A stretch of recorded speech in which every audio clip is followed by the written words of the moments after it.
Welcome to Talkkcade, a podcast based on reviewing WWF, ECW, and WCW content on a week-by-week basis from a first-time viewer's perspective. I'm AdvyDeven, first-time 90s wrestling watcher and co-founder of WatchaMania.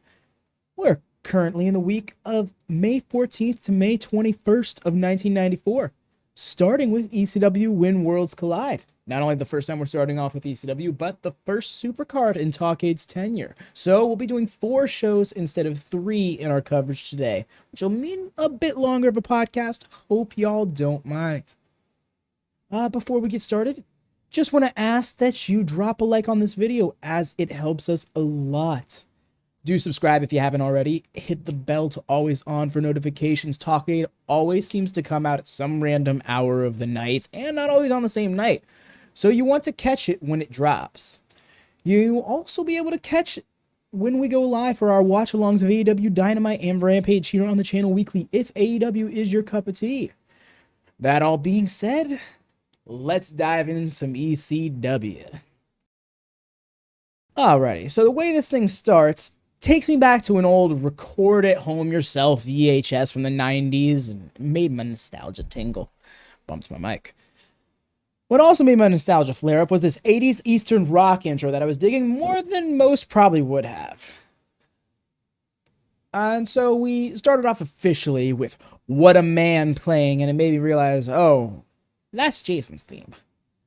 Though I got excited thinking we were opening with Taz and Pitbull, and we learned that it was in fact going to be the Ayatollah of Rock and Rolla, the Rockin' Rebel, versus Mr. Pointless Suspenders himself, Tommy Dreamer.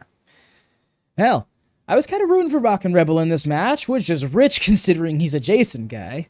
I've just never been able to sink my teeth into Tommy Dreamer in any capacity. We're told something on commentary that I wasn't quite aware of. Tommy Dreamer apparently came into ECW as more of a playboy or a Ken doll of sorts, but won over the ECW crowd's respect. Neat detail to have, and it makes some modicum of sense out of his gear. Rebel teases a few handshakes in the beginning, got slapped for it. I like that bit out of Dreamer. It was some nice fire. A moment later, though, Dreamer went from what I thought was a front flip wheel kick, but was astoundingly off mark. At one point, Jason got up on the apron and sucker punched Dreamer when the ref wasn't looking, but just led to a chase that Rebel cut off Dreamer during to take it back to the ring. There was this funny moment when Rebel threw Dreamer into the corner and Tommy just kind of like plopped to the ground. So Rebel kind of mocked the plop himself and just plopped. He got a little pop out of the crowd. And there was one thing, though, I was not particularly fond of, and that was Dreamer went for a Superfly Splash. And it missed, but I didn't like that he even went for it, because I don't want them to tease going back to that feud. That would be not good. So Rebel hit a spinebuster, and it looked like it messed up his knee, which led to a delayed cover. And he ends up giving up the cover because Jason shouts at him to do so. And when he did, he goes to run off the ropes. He runs Tommy Dreamer off the ropes, but he counters with a Luthez press and hooks Rebel's legs with his own legs to get the win. And it looks pretty awkward. Like, don't ever put Tommy Dreamer against the Shockmaster awkward. I think this match is exactly what Dreamer needed to get back into the mix of things after a few weeks out, though. So there is that. After the match, Rebel shoved Jason, getting all pissy with him over his bad call. And just as he was about to punch Jason, Jason hands him some money to calm down. And they hug it out, but they do this bit where each one insinuates they're going to hit the other when they aren't looking. And they kind of leave, so maybe that'll blow up. Maybe that's just a little comedy bit. Not quite sure, because it does seem like, the more I look at it, the Rockin' Rebel has a bit of a comedy element to his work. But I haven't seen too much of him, so I'm not too certain on that. So we cut to Mikey Whipwreck hobbling down to the ring with the ECW television title. And once we realized it, the chat and I started melting down how this came to be. Because Pitbull versus Taz for television title. So we figured we just kind of missed a brief explanation on commentary or something, but rewatching it has shown me that they're just like, man, he's pretty lucky to have won the title. How do you win the title? Like, they don't tell us that bit. They just assume we know, despite the fact that it was not aired in any capacity up until this point. Okay, so Mikey Whipwreck versus 911 for the title. And Pitbull versus Tazmaniac in a grudge match. That's what it seems to get laid out as. They take forever to start the match just for 911 to get himself DQ'd as if he didn't understand how to win. Sure enough, the opening bell rang. He choked the man until there was a choke slam. He just literally choked him out for a good few bit, slammed him down, but no cover. Just talked down to him while the crowd chanted for Mikey. And he picked him up by his throat, hit another one. 911 does not cover him, but looms for a moment until he picks up Mikey again by the throat. And as the ref admonishes him, he grabs the ref too. Hits a double chokeslam on them both, and the ref flops to call for the bell. And Paulie and 911 celebrate with the belt. It was really jarring. Because, like, Paulie was freaking out on the side during the match, like, what are you doing? But then he, like, commits to 911's bit. Like, oh, I don't want to piss him off, so I might as well play along kind of thing. That's the impression I got, at least. But yeah, Paulie shakes the hand of the unconscious champion, Mikey Whipwreck, who is now retained successfully. Because 911 didn't want to win the match. Like, that's really what that feels like. And what I love, again, is how Paulie was committed to 911's decisions, presumably out of fear. The ref takes one more chokeslam, and Mikey eventually is helped out to end the segment. So up next, we had Jimmy Snuka get a win over Sullivan thanks to a woman leaving during the match with Sandman off camera. Sure enough, Kevin blitzed the ring as the match started and knocked Snuka to the outside. You know, he's got to get on his Kevin Sullivan shit. Was literally grabbing anything from the crowd he could reach, from a chair to a freaking frying pan, to thwack this man. Kevin even brought him to the ring, pushing a spike into Snuka's throat, which was kind of crazy, honestly. We got crutch time with Sullivan, a Kevin classic. And Kevin literally gets a rope around Jimmy's throat for a moment, but really just for the sake of getting some more crutch shots. Like I guess he just likes hitting him with a crutch. I don't know. I detail this so much because it was just so gnarly to watch in real time. Kevin Sullivan feels like the person playing the wrestling game that always goes for the weapons no matter what. This match was pretty much all Kevin Sullivan, but Snuka got the win after Woman left with Hunter Q assisting by holding down Kevin Sullivan's foot. Sure enough, Hunter Q got his. After the match, Kevin Sullivan pursues and drags Hunter back to the ring from up the ramp. He laid him out and started whacking him in the junk with his own cane. Even ripped off his own pants just to lay it in bare. Snuka seemed to have been like a bit too far ahead or something. Or just wanted to get the hell out of there. Because he did not help and was not seen after this all started. Joey Styles suggested several times that this is probably the last time we'll see Hunter Q, which made me feel like this could be him getting written off of TV. Time will tell. Kevin Sullivan says on mic, USA says Philly's too hostile. Fuck the USA. And finishes Robbins with a Sullivan stomp. That was a pretty fun line, I'm not going to lie. He does his little laugh with the crowd, the ha, ha thing. It's almost like Tozawa-esque, I suppose, but a little bit more like emphatic as opposed to hyper. And he beats up some of the photographers around the ring as we're sent off to the next match. We then cut to Sandman and Woman making their entrance. So this is next. I got some words about this. This was a rough watch. First off, Cairo and Peaches won, but it was, of course, what was to come after. I'll talk about the match first, and then we'll get into everything else. Funny enough, this was the best match I've seen Cairo in. Granted, I haven't seen much of him, but I'm seeing some great form and a great pace from him. He had some solid suplexes, and he's not dragging ass in there. You can tell that Cairo was carrying this match, because as soon as Sandman got in control, the pace slowed down heavily. And I'm not like a heel brooding way. It was like I can't move faster than this way. Sandman went for a pile driver on Cairo at some point, picking him up by his belt, and Cairo barely got up. It had me concerned that he'd be way too low for the drop. Luckily, he didn't come down too roughly, and Cairo's still walking. So, all is well, you know. And there are no tags made to Woman and Peaches. Like, none at all. It's pretty much just a singles match. The finish came when Cairo hit a DDT on Sandman and went for the cover. Woman dove in to break it up, and Peaches dove in on Woman. The ladies got to scrapping. Cairo gets Woman off of Peaches, and Peaches pins Sandman in the midst of it all. Now for everything else. So Cairo gets Sandman all propped in a front face lock, and Peaches exposes his bum. She hits She hits Sandman with the cane 3 times, not very hard, mind you, before a woman comes running at her, smashing powder of some sort in Peach's face. Cairo is about to go after her, and Sandman low blows him when his back is to Sandman. He lays into Cairo with a cane, inadvertently hitting Peaches in the head by mistake, though it was rough making that spot happen as she kind of like fumbled into place a few times. Sandman picks up Peaches and holds her for 3 cane strikes to her butt from Woman before Peaches seems like she legit abandoned the spot. And those strikes were stiff from Woman. She did not hold back whatsoever. She even fights a little as Sandman picks her up for one more from Peaches. And like, I mean, if it was selling, it was masterful selling. But to me, it looked like, no, I don't want to do this anymore kind of thing. And that's probably me. But here's my thing. His angle falls apart if he's not getting actual heat for being the scummy.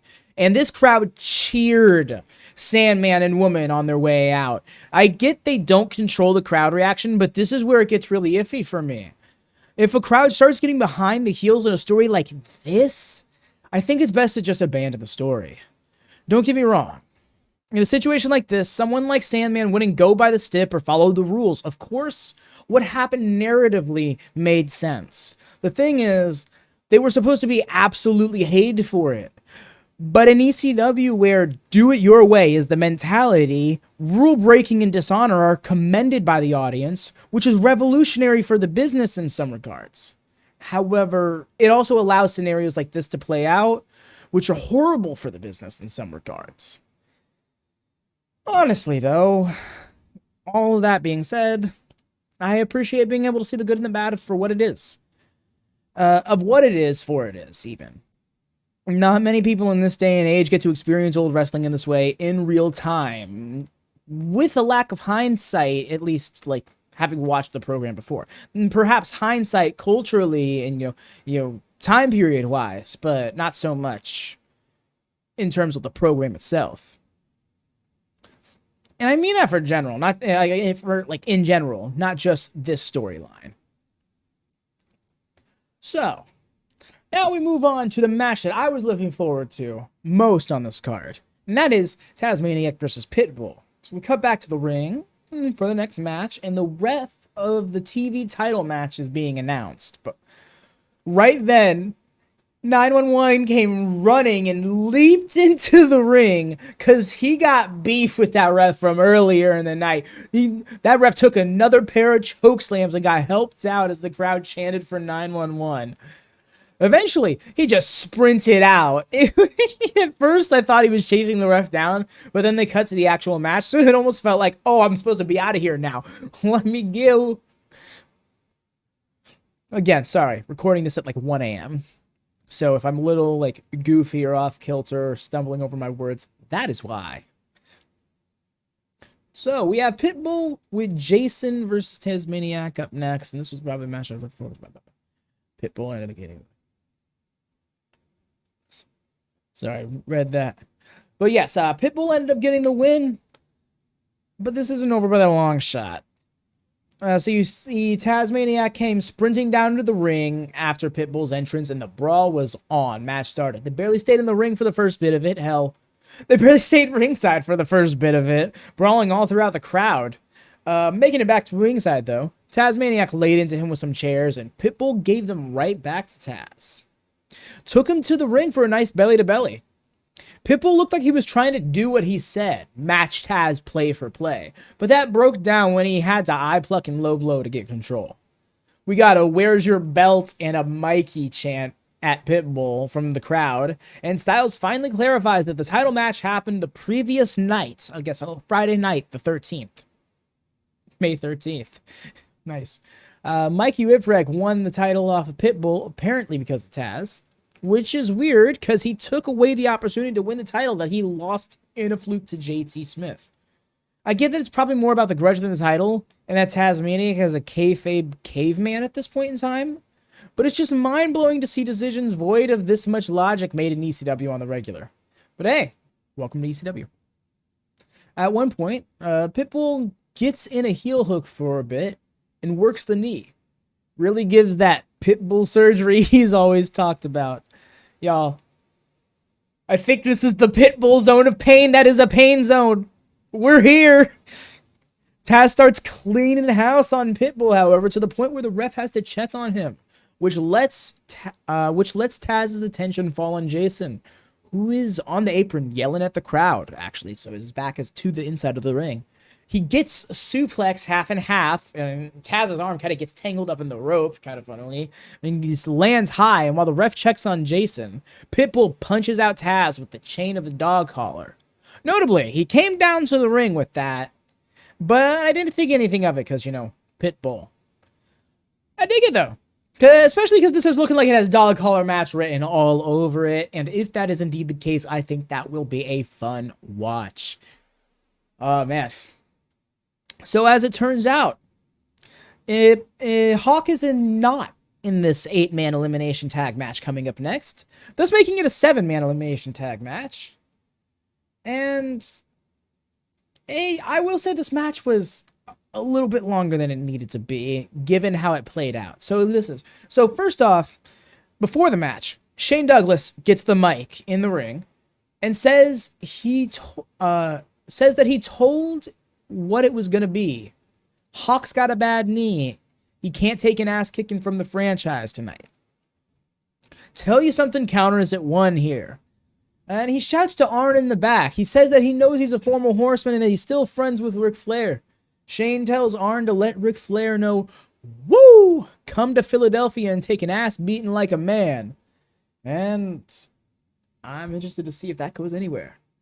Sure enough, it started with a brawl on the outside. It started with a brawl on the outside by the heels, and uphill battle began. Oh yeah, once the match finally got sorted, the heels were cornering Ron Bruce with the rapid tags. Barely could mount an offense at pretty much any point in time. Not for nothing, the match told a great story towards the end, but it took a really long time getting there. That's my thing. I like this one spot where Shane had a half Boston Crab on Ron parallel to the ropes. The ropes were his side, and he reached over his head like this to have Rocco Rock over here on the apron grab his arm and pull him deeper into the crab. And it was one of the better instances of a tag-assisted submission leverage kind of thing, or even like just illegal leverage.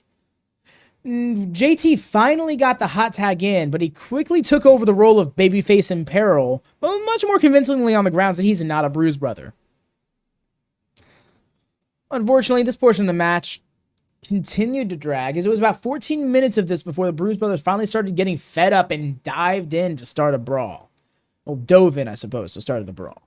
Everyone gets in, starts throwing hands, but the ref yelled and pointed, so they stopped. Back to your regularly scheduled heel tag team psychology. Like, y'all, this is an elimination match. And no eliminations made at this point. Finally, though, we move into the next portion of the match. Nazi D tags in and runs wild for 30 seconds, but then tags back out to JT and Joey Styles on commentary with the call of the night. That makes absolutely no sense! Well, the Bruise Brother apparently tagged back out to go fight on the outside with everyone else, and they all fell into the black void of the ECW audience, fighting just underneath the hard cam at the only point they were actually visible to it. On the inside, JT was getting worked over hard by the tag champs, 2-on-1, as it seemed like everyone else got counted out based on the announcement from the announcer.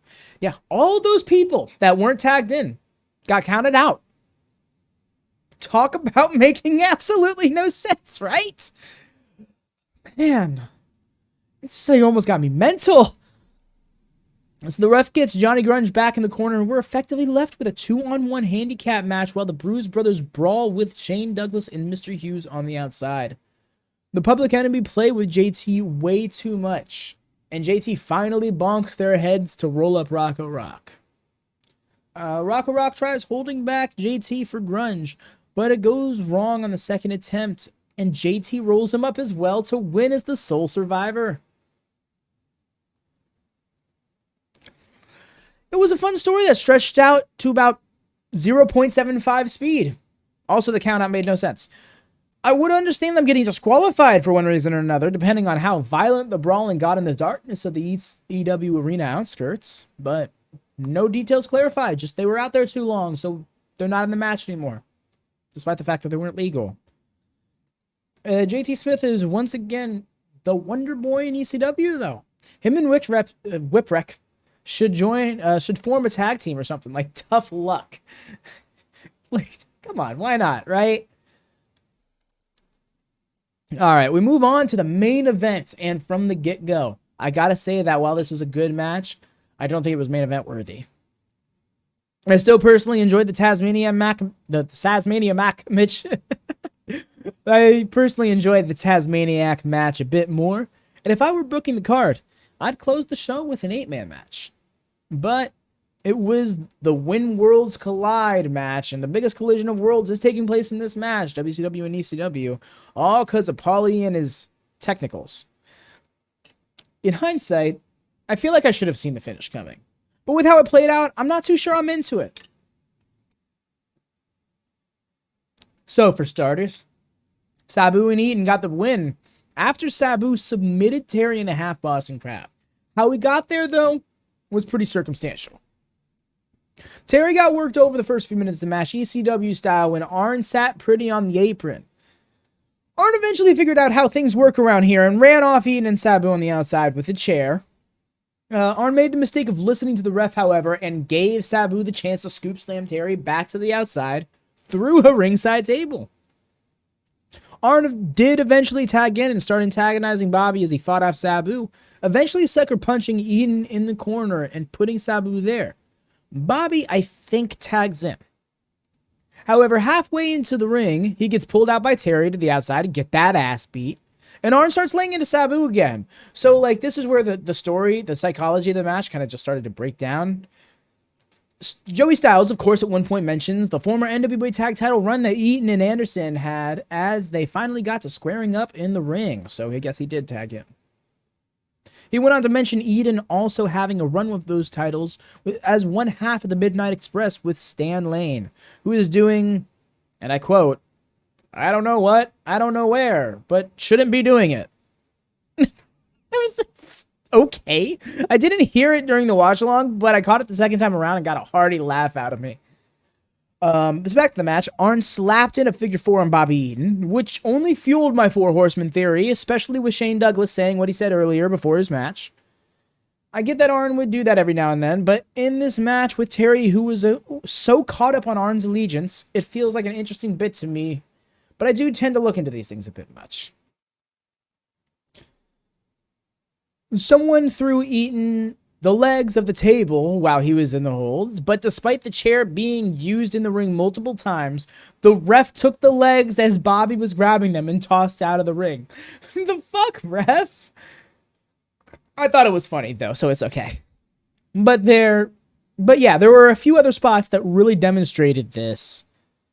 But this match was all out of whack. The two different styles of wrestling really didn't mix in this match very well. At least with these specific wrestlers. It felt like there was a lot of miscommunication as well, because a lot of spots just didn't make sense. Really, Sabu delivers a moonsault to Arn at one point, and Eaton is in the ring, ready to play defense, like he's going to take a cover. But Sabu just gets up and goes over to the corner to tag Bobby instead, so which confuses both Bobby and Joey Styles. Bobby goes to the corner.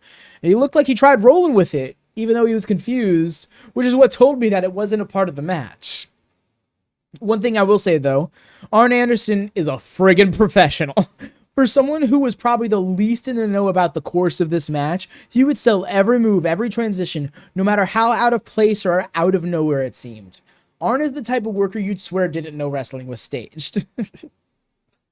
Public Enemy made their presence known, attacking Terry Funk while he was out towards the stage. Arn even ran them off for a moment until getting a licking from them all the same at ringside. The calamity and chaos climaxed in the midst of a double team move. Shades of the Quebecers from the May 2nd Raw, where Pierre got pissy from Jacques. Well, pissy with Jacques, rather. So we have Sabu in the ring, laying into Terry's knee with a chair, but Arn comes in and stops Sabu by holding his arms back, making Sabu drop the chair. It seems that Arn instructs Terry to grab the chair and lay into Sabu, so Terry scrambles up with the chair, poor grip and all, hastily waves the chair to hit Sabu in the head. Sabu ducks and slips away. Arn takes the chair to the head. Oh, where are we at? Terry gets Sabu in a spinning toe hold after all that, but Sabu fights out with multiple chair shots, finally breaking the hold with one to Terry's bad knee. Arn comes back in and takes the chair from Sabu, who rolls out, and he stalks Terry with it. Lays into both of Terry's knees with the steel chair. What about your word as an Anderson? It's been implied that the Anderson family is one of backstabbers, so I pose that's the tale here. Because, like, Arn saved Terry. Arn shook with Terry, giving him his word. Talked shit alongside Terry. Walked into this match and fought alongside Terry. Defended him from the public enemy like 5 minutes before this. Then, Sabu breaks free of Arn's grip during a spot that Arn called, like, in the moment. Which meant he took the blow because it went wrong. Yet, he's mad at Terry for it. That just seemed bogus to me. Either Arn thought it was intentional in the moment, or was just mad that it even happened. But that makes Arn look either unintelligent, unlike his character, or extremely petty, which is also kind of unlike his character. I could be wrong, but it just felt so contrived, even when just trying to look at it from a narrative standpoint. But yeah, Arn offered Terry up to Sabu and spit on him after Sabu slapped him in that half Boston Crab. Terry apparently submitted, but the hold was kept on for a good minute while Polly got in his face and talked all the shit. Terry, in agony, grabbed Polly and just started throwing some haymakers desperately as it faded out to a later point in time where Polly was sitting alongside the public enemy in the backstage area, paying them off officially. Polly goes on a rant, asking over and over, who is this man, while listing off multiple details about Terry Funk's actions and thought process. Paul was literally slobbering on himself during this. Like, you could see even through the 360p, all the slobber leaking down his face. It was it was very gross, actually. Finished off asking, who is this man who wants to make Public Enemy commit something so heinous that they will go back to jail, and cuts to a bloodied and battered Terry Funk, laughing before he says, we're the Funk Brothers. I'd be hard-pressed... Oh, well, that's the end. Sorry, I should clarify. That's where we end. So I'd be hard-pressed to call this anything more than a good show. Unfortunately, I think it suffered a bit from being overhyped. Mainly the main events. It was supposed to be a crossover story, and what we got was a potluck match with a hard-to-understand finish. Ultimately, though, the show was still set up as the next stage of ECW. The show still set us up the next stage of ECW in terms of storylines and feuds. I anticipate Pitbull and Taz in a Doc Collar match. I hope and pray that Shane Douglas's promo to Ric Flair wasn't just a punching up from the minor leagues went off kind of thing, but I think Arn is done here.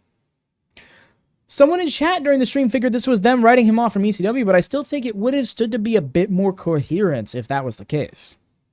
But we don't go to ECW for coherency. We go for chaos.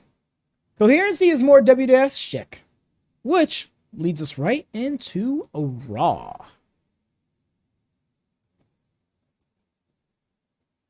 Excuse me 1 second, I need some agua.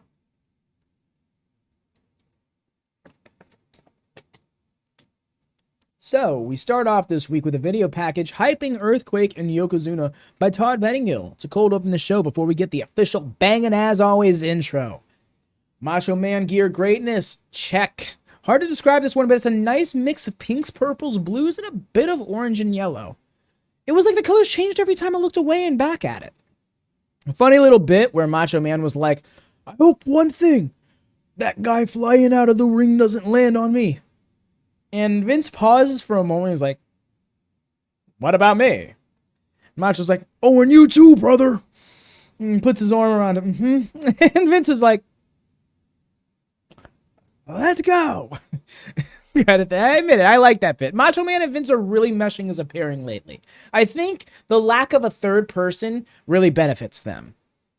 Specifically, somebody who has to go out of their way to heal it up or suck life out of the program, like a Rob Bartlett or Bobby Heenan. Bobby Heenan, I enjoy his stuff over on WCW, but when it was on WWF, it was a little bit much for me. I don't know what the difference is.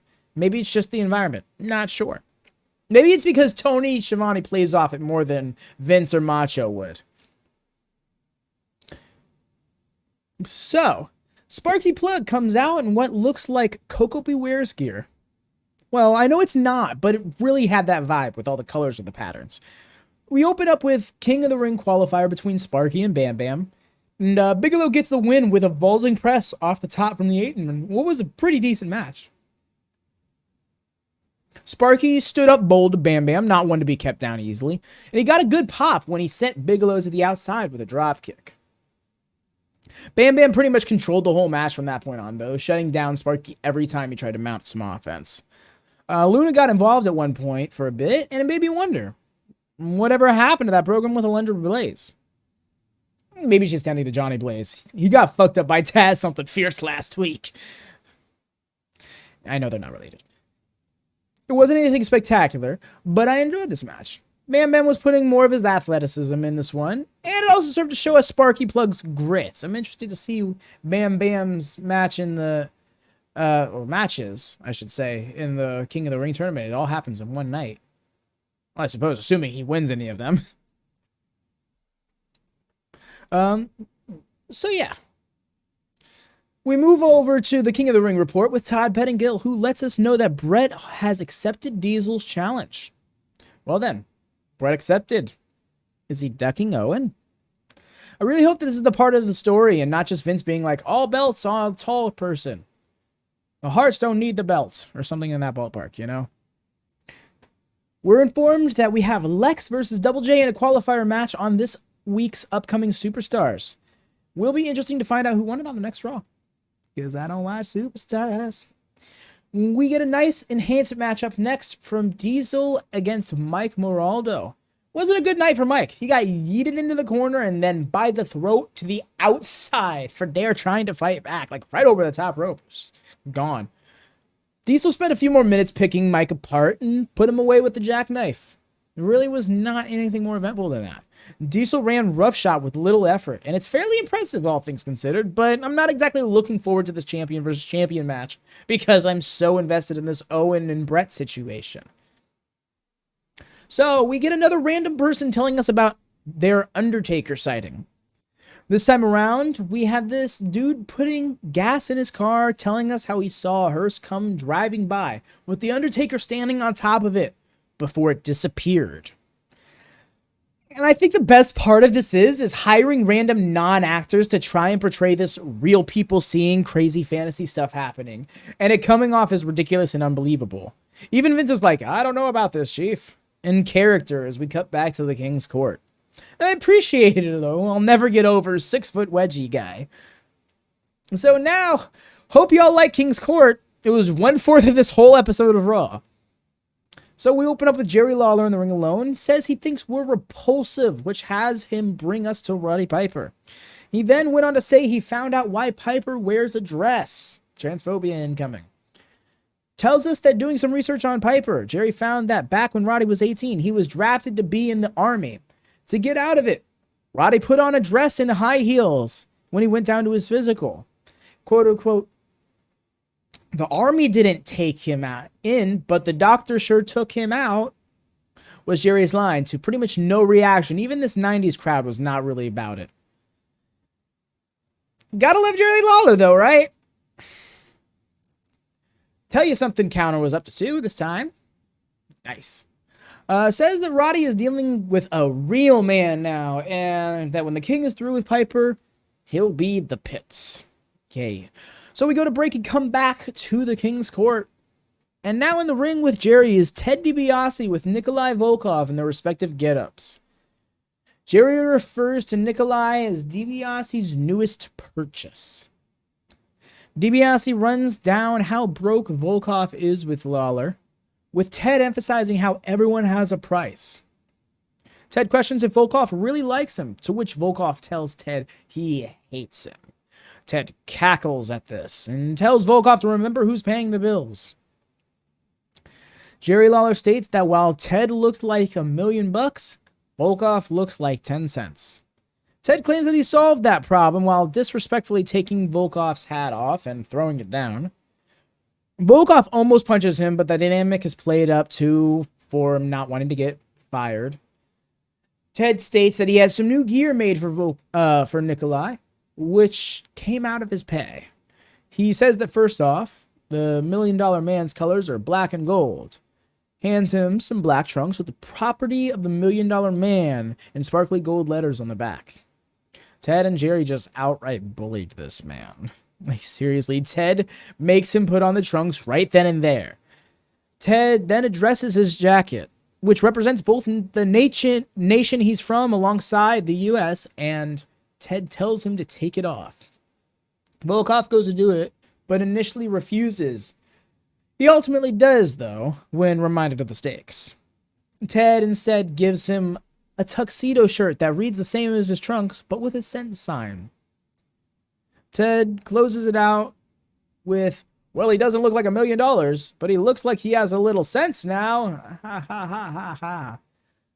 Nikolai's acting wasn't top-notch, but I think this is a good angle. Because, like, I hated it the whole time, but in a way I'm like, just get back at him.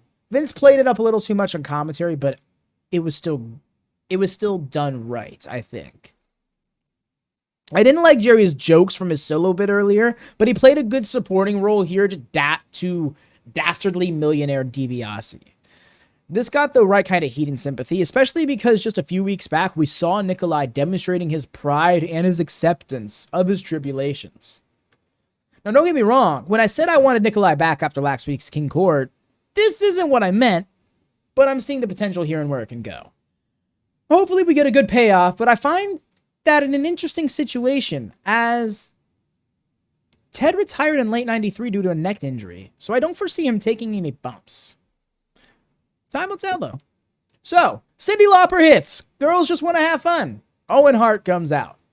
Not really, but I swear his theme sounds just like it for like about 10 seconds or so, and I'll never let it go. So, yeah, he gets a relatively quick win over Tony Roy with the sharpshooter. Owen Hart continues to get his real execution of excellence points across by doing everything literally perfectly.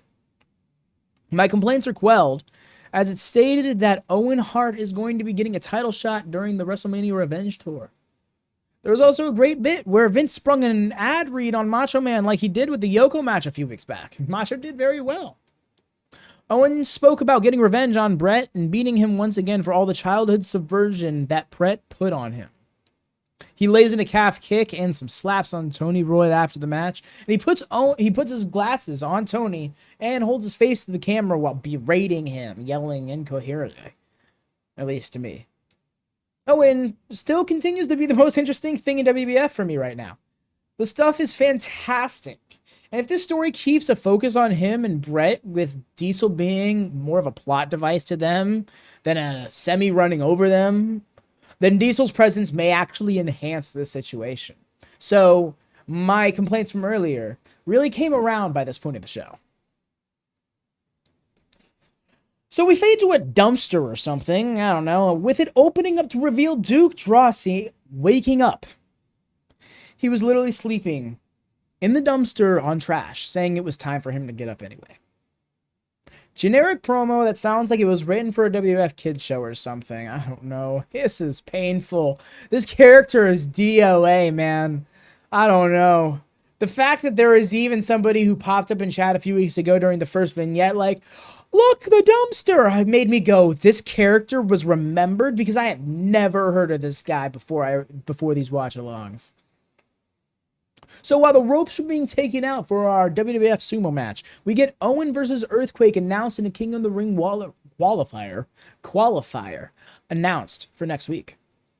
Shout out to Earthquake for the kimono and the honoring legitimate sumo in this whole bit, as he came out doing everything exactly as it's done traditionally, as opposed to trying to just have their own little Americanized version, like pretty much everything else about this segment was, in a weird way, I guess. Not exactly Americanized, but it was bastardized. That's better.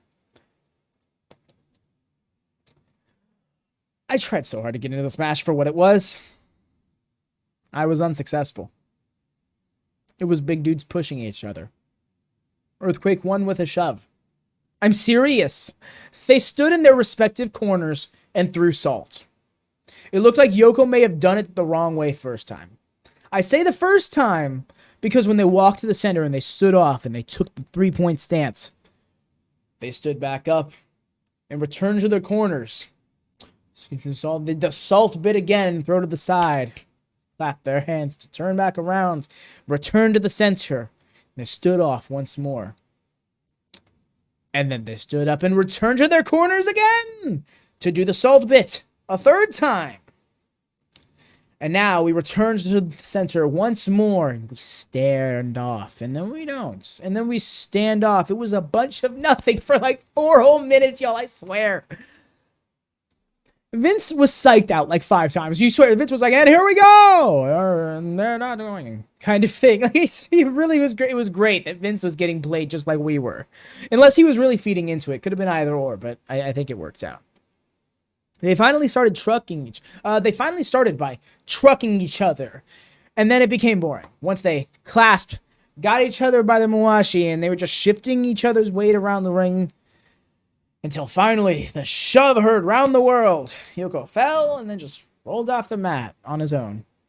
And Randy Savage ran into the ring to celebrate with Earthquake as we cut to a quick plug for the WrestleMania Revenge Tour dates. Vince implied that there could be a rematch, sans sumo rule. Words.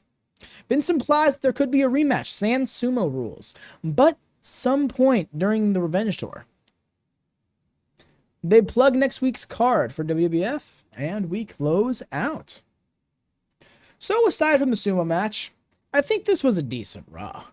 We're shaping up King of the Ring a bit more, and we're getting some stories moving.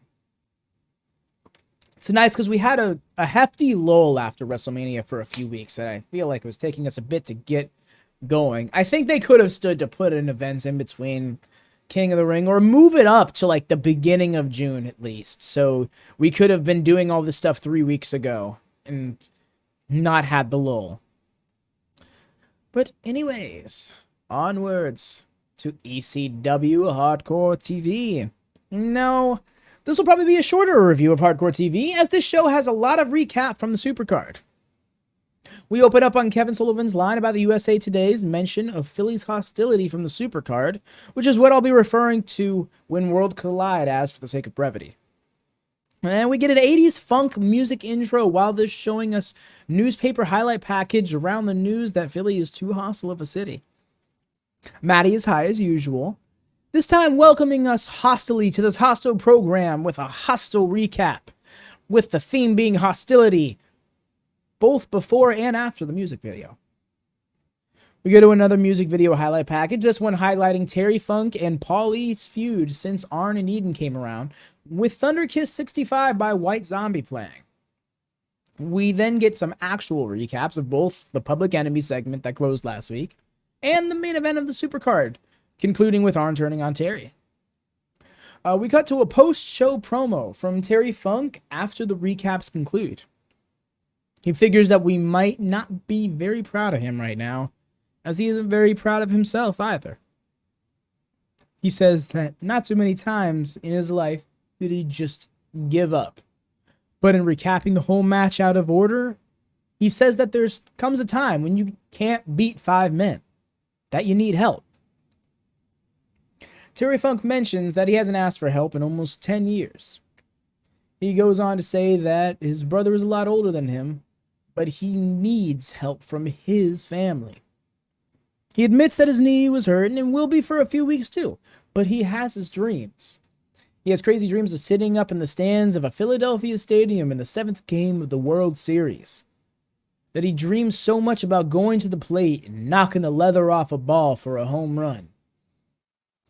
He also dreams of people lined up at the gates of ECW. He dreams of doing something that's remembered by everybody before he retires. And more than anything else, he dreams of going out in a blaze of glory. He'd like to have a WWF guy or a WCW guy in the ring and spank him. But right now, he's dreaming of bringing his brother up to his side and not stepping up to the plate, but down to the graveyard and knock the skin off Public Enemy's faces. I actually kind of dug how it came around, although he was a little bit more rambly than I'm covering here for obvious reasons. He also wants to beat Paul Lee within an inch of his life. It cuts to them advertising ECW Heads Up North, with them having a few shows in New York and the like. Before we saw it was announced that the Funk Brothers versus the Public Enemy was signed for Friday, June 24th, in the ECW arena. And also signed a Singapore cane on a pole match between the Sandman woman versus Tommy Cairo and Peaches. Okay.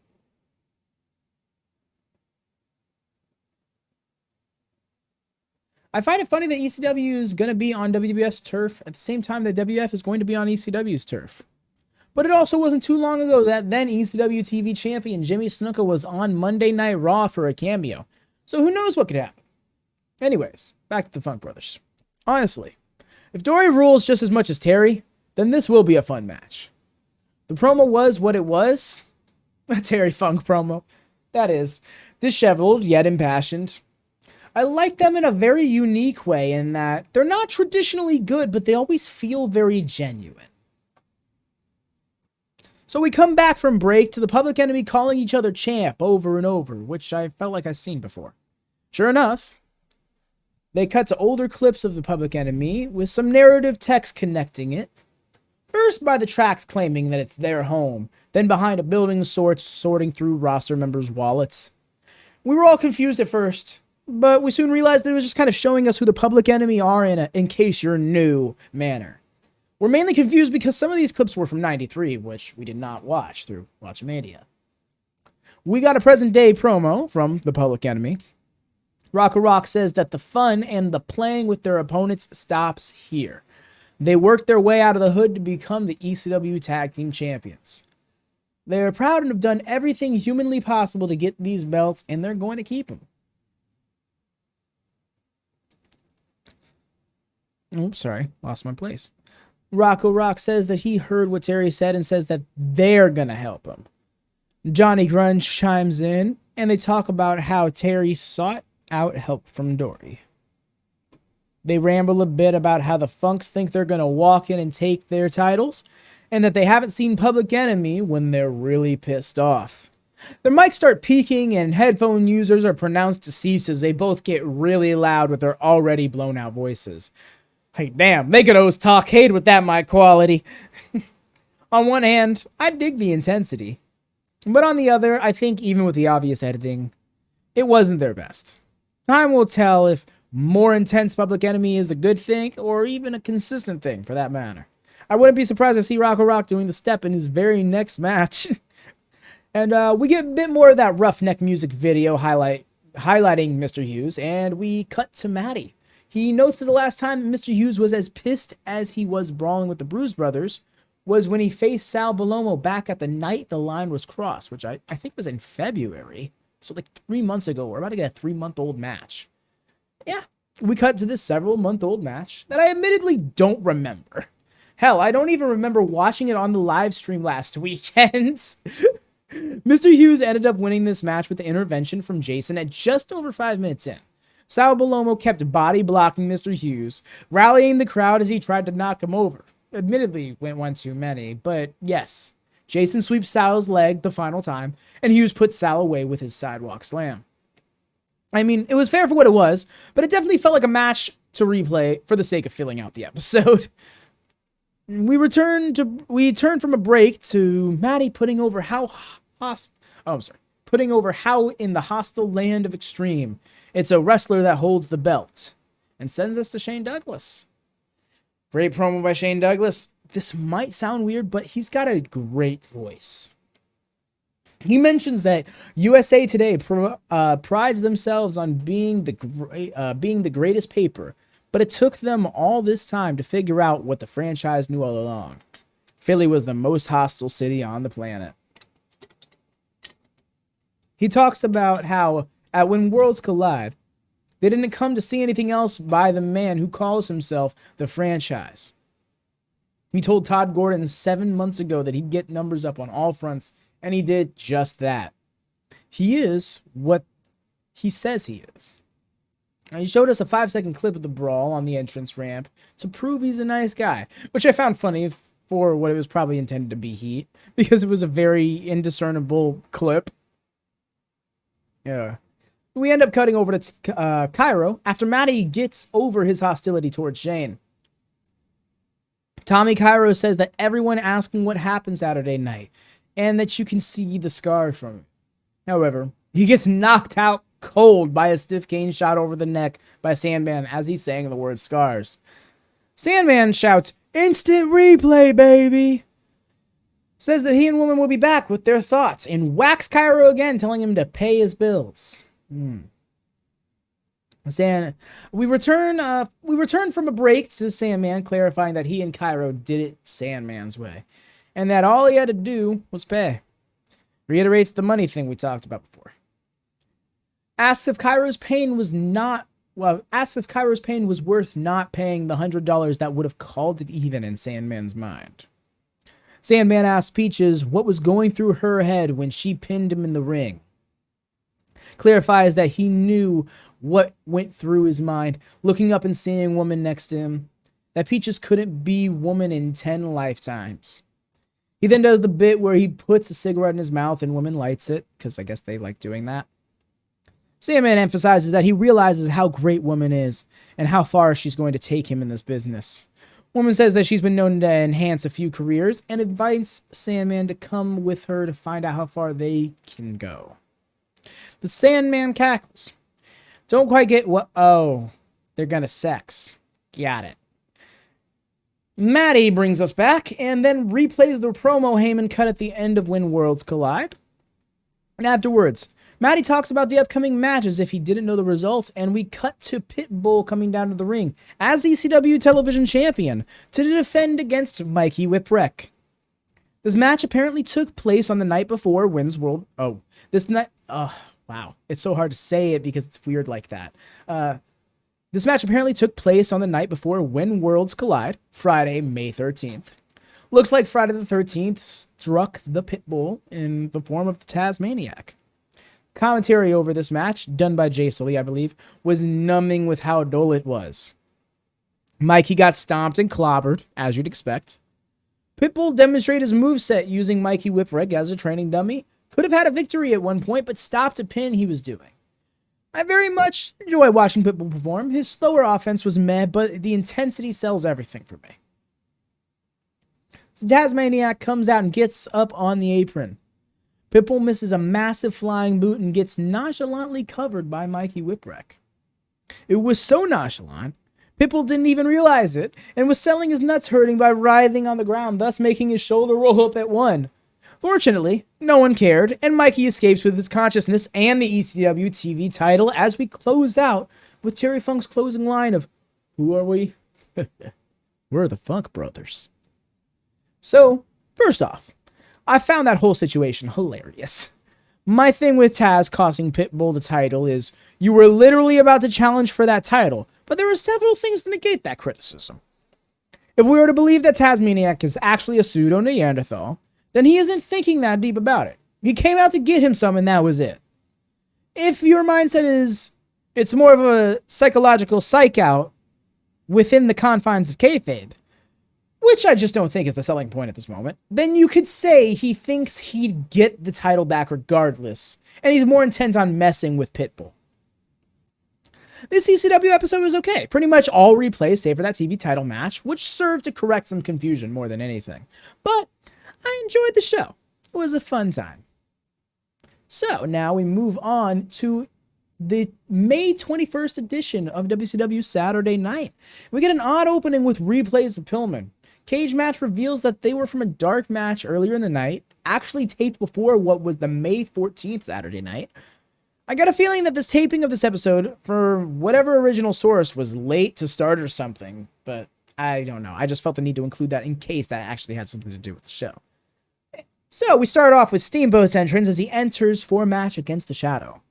Unfortunately, the most important part of this match was the commentary.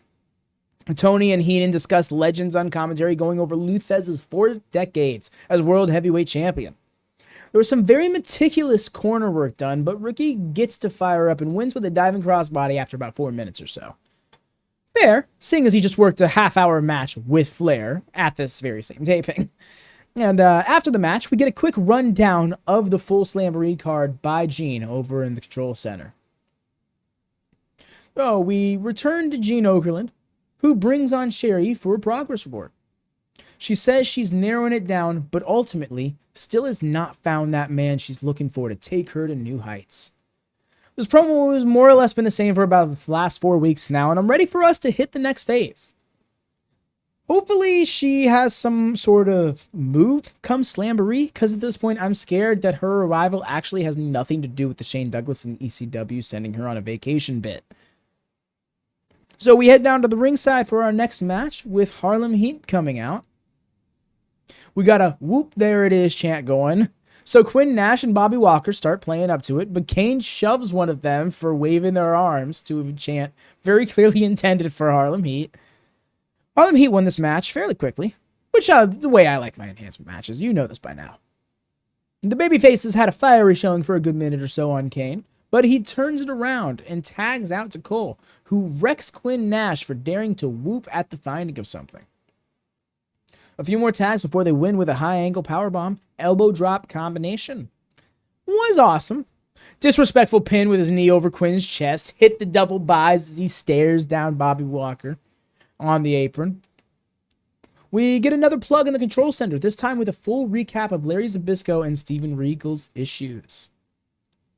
I forgot Larry told Regal that he hoped Flying Brian broke Regal's neck. It was pretty dumb. Given that Regal literally broke his neck for that belt and didn't find out until way later, Regal himself beat Pillman to the punch on that and didn't even realize. I don't know. That weird way that I found that funny.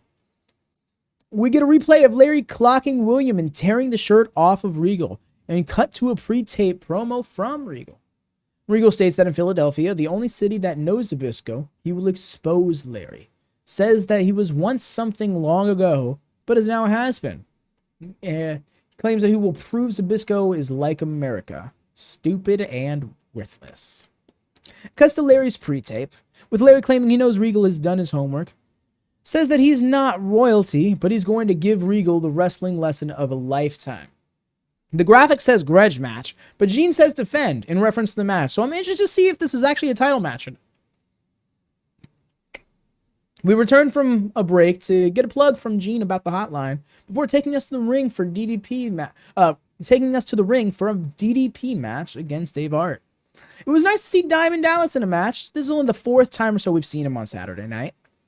My understanding is that he performed more on WCW Main Event and WCW Worldwide beforehand, according to Jesse the first time we saw him. He's deceptively tall and moves well for his size at that. Notably, though, he started pointing and yelling at his valet for some reason, but I couldn't make it out.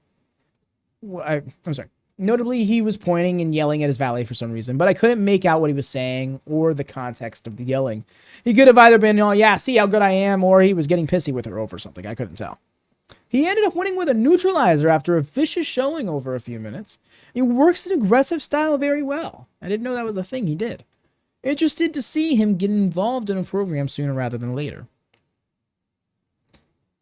After a commercial break, we come back to Gene on the main set with none other than Dusty Rhodes himself. Dusty says that he's tried with great patience to not get involved in the Dustin Rhodes business with Colonel Barker and Bunkhouse Buck. Dusty goes on to clarify that Dustin has brought his own booze to the dance. He's not trying to follow in his daddy's footsteps. Dusty goes on to clarify that... I just read that. Yeesh. Sorry, y'all.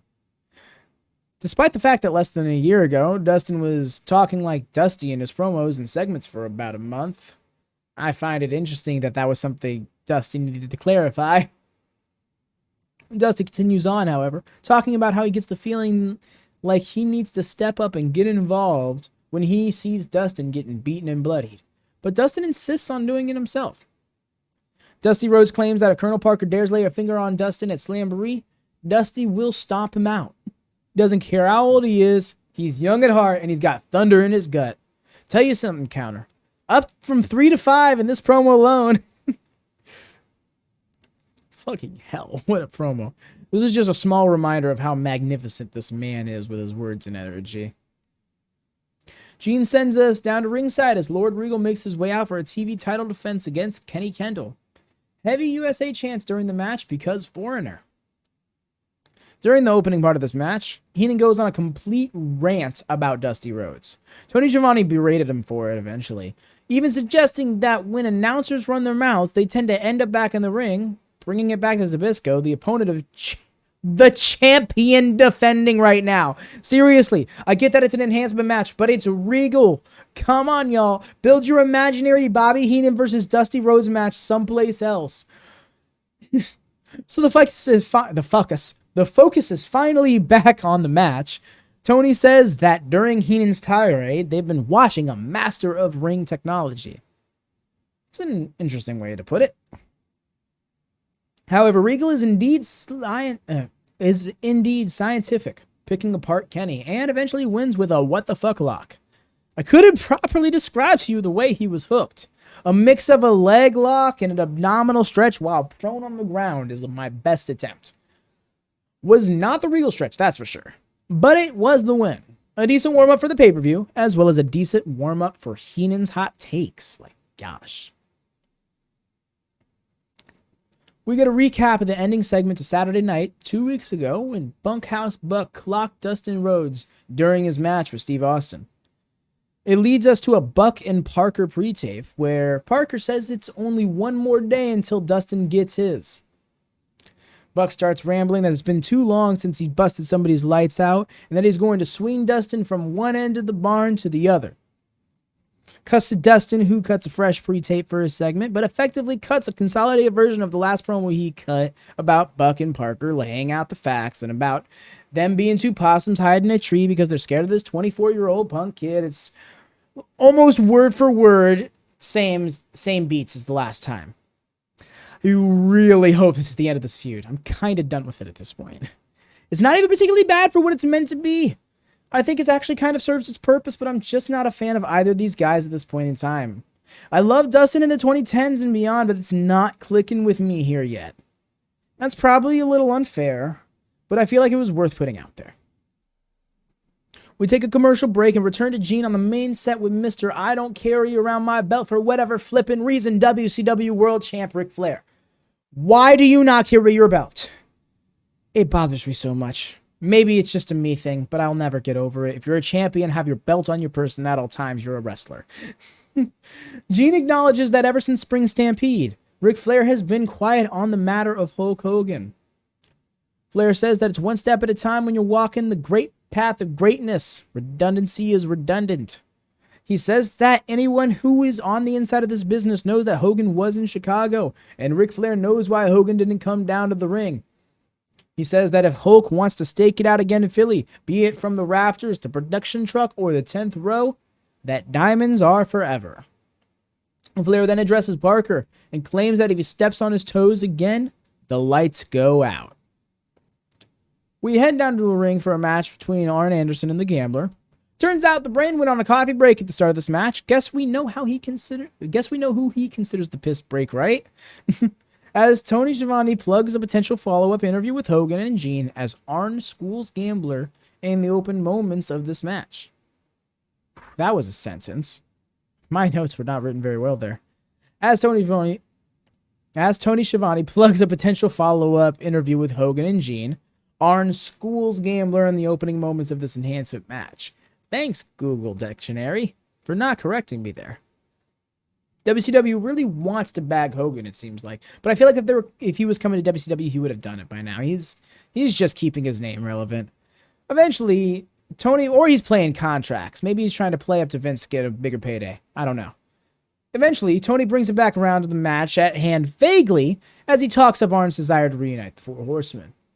Tony implores that Heenan can't come back until after this match and complains that he got stuck with Heenan after having to deal with Ventura for a few years. I mean, to be fair, that was pretty rough to put it through. Arn got the win with his DDT on the Gambler, who didn't give Arn half the match that Brad Armstrong did give a few weeks ago. So Tony sends us over to Gene in the Control Center after replay, and it brings us to the U.S. title match. Recently, on what I believe to be WCW main event, Johnny B. Bad and Steve Austin had a tuxedo match that Colonel Parker helped Austin win by tearing off Bad's pants behind the ref's back. Austin pretends to take them off as the ref turns around, and he wins. It was a random tuxedo match for sure. One we never heard about on Saturday Night, but I like how Steve Austin worked the finish. The way I described it sounded kind of hokey, but the way Steve leapt forward kind of out of desperation and pretended to pull down pants that were already around B. Bad's ankles because they were torn off, it was done well, especially because like the ref turned around to follow Steve Austin. So like from his perspective, he just saw Steve Austin landing, but his hands were landing where the pants were on the ground, so it looks like, oh, he pantsed him, he won the match. I thought it was very clever to do. We cut to Austin and Parker's pre-tape, where Colonel tears into B-Bad's name. Austin gives Johnny credit, saying that he's come farther than any wrestler in the country in this past year. But there's nothing like making a man submit, and that's what he'll make Johnny do.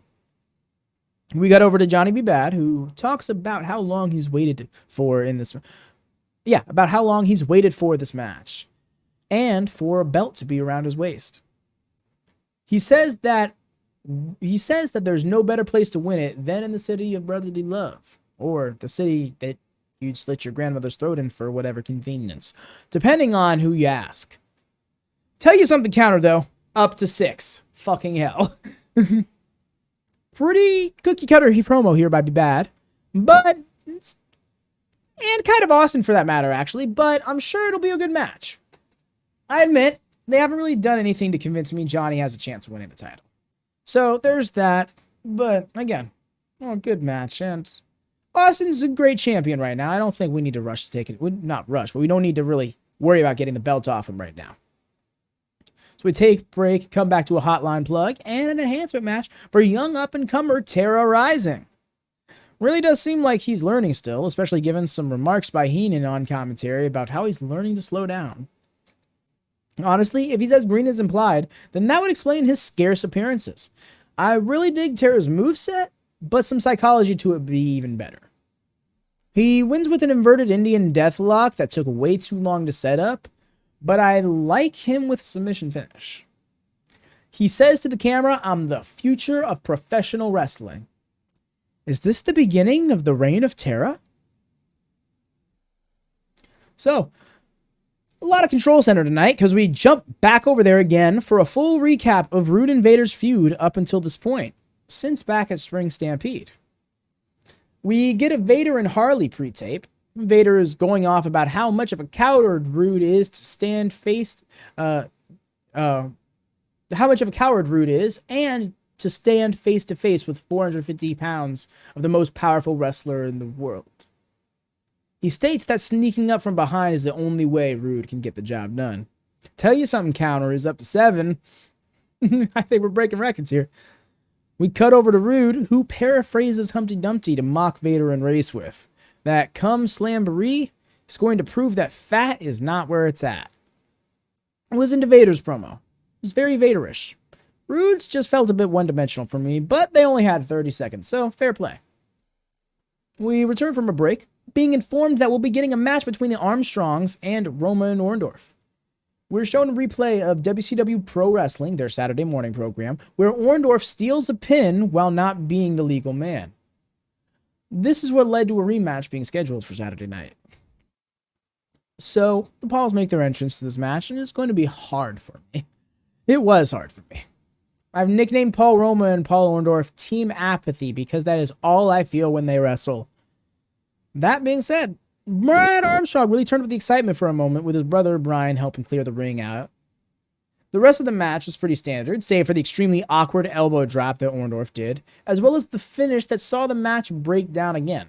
Roma took advantage and landed a nice power slam, and a mid-ass top rope slash for the win. Like, he should have just pinned him off the power slam, honestly. Like, that's where we're at. They taunt the Nasty Boys for a tag title shot in the camera after the match. No, please. Sorry. Blurry here. There we go. We head down to the ring for Bunkhouse Buck and Steve Austin versus Dusty Rhodes and Johnny B. Bad in the main event, which was a match that ended in DQ. A feeling out process early on where Steve Austin was worked over at the start of the match, but Buck eventually got in, and now it was a battle of the punch finishers. Which is strange because they threw pretty much nothing but hands, and like none of them were finisher quality hands, so I think that just further proves how bad of a finish that is. Dustin got in there with Buck at one point that really riled up the crowd, but it didn't quite last once Buck tagged out. The peak of the match, at least for me personally, is when Johnny effectively hit a stun gun on stunning Steve, and it kind of was like, oh, see how he can play his game with him. I think that was nice for their match. So Dustin and Buck tag in, and Dustin goes off, and the crowd is into it. He even drops Colonel Parker as he gets on the apron. The match was just about over when Parker came in and started stomping Dustin himself during the pin, causing the DQ. Oh no, Rob Parker gonna have the American Dream knocking his door. Oh wait, no, he said Slamboree. Well, same difference, right? I mean, he laid hands on him regardless. Parker gets taken down by Johnny, who gets taken to the corner by Austin. Dustin and Buck are scrapping as Ric Flair comes sliding into the ring, chopping Colonel Parker back to the ground as he got up. A large masked fellow blitzes the ring, taking out Ric Flair while Parker goes to choke out Dustin Rhodes. Producers run in to break up the brawl as Dustin literally gets tied up around his neck by a rope to one of the ring ropes. It was a pretty unwelcoming sight. I mean, it was worked safely, but holy hell was it something. I would put a trigger warning before it if I had the chance. So we cut over to the main set as Buck and Parker are brought on by Gene and all the chaos. Gene demands to know who the masked man was as Parker exclaims that he'll unveil the man at Slamboree. Buck talked about how he went into the Twilight Zone from knocking out Dustin Rhodes the way he did. Steve, who came into the shot from behind, starts yelling that Be Bad is better than he gave him credit for, but making threats over the U.S. title is not something he wants to do. And Gene sends us home, and that was WCW. It was an alright episode, but it didn't feel like it was the most important. It didn't feel like it was as important as it could have been. Inoffensive mostly, though. I would have loved to go back to 1 hour and stay that way, but it's just the kind of the luck of the draw with Saturday night. So, I hope you all enjoyed this week's Talkkcade. The Tell You Something counter was the highest one yet at 7. 2 for ECW, 1 for Raw, 4 on WCW. Was still kind of an all over the place with how I recap things. I feel like my recaps of segments and matches become more abbreviated as the review goes on. Apologies about that, but I'm still finding my footing with all. Looking to update the layout as well, but I'm not sure how long until I pull that trigger. I do know it's just kind of growing pains at the moment. And to be fair, ECW was a return show, WCW was a go-home show, and in this day and age, those shows typically tend to be promotion and recaps more than anything. So I think that's what helped balance it out, despite the fact that I had 6 hours to cover of content as opposed to my usual 3 to 4. Anyways, always do drop a like, it is so easy to help us much, and make sure to keep that bell on always for notifications so you can see when Talkkcade drops at whatever random time it drops. I'm AdvyDeven. Till next time, peace, y'all.